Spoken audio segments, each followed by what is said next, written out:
4 civilians killed as Israel has hit southern Lebanon. The series of strikes come in hours after fire from north of the border wounded multiple people inside of Israel.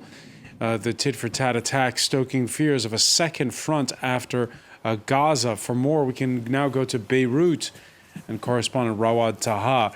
Rawad, what more do we know? What we know for a fact is that earlier this morning, as you mentioned, Hezbollah launched an attack on northern Israel.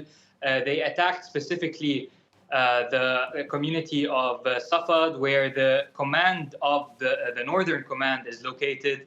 This was seen as somewhat as a deeper strike for Hezbollah compared to the regular tit-for-tat that have been happening over the past 4 months.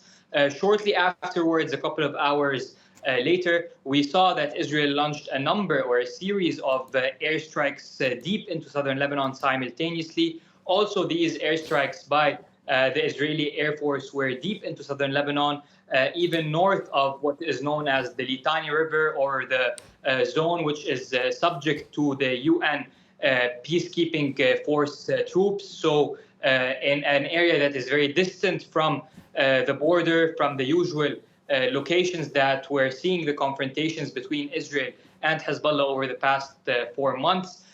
Different places were targeted, up in the mountains, down near the city of Tyre, and as well near the city of Nabathiyeh. So we saw a deeper strike by Hezbollah earlier this morning, followed by a series of deep strikes into southern Lebanon for the first time by the Israeli Air Force.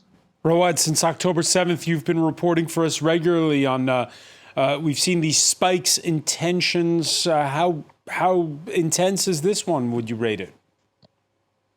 This could be possibly the most significant day since October 8th in terms of Israeli retaliation. And as I mentioned, the distance, the airstrikes that the Israelis have conducted into southern Lebanon today were in areas that have been targeted for the first time during the day, areas that are not as remote as the areas that were targeted before, areas that had not been evacuated by the Lebanese civilian population, unlike the border area. And as you mentioned, we have at least 4 confirmed civilian casualties until this moment in the last round of airstrikes, given the fact that they were targeting areas that had not been evacuated.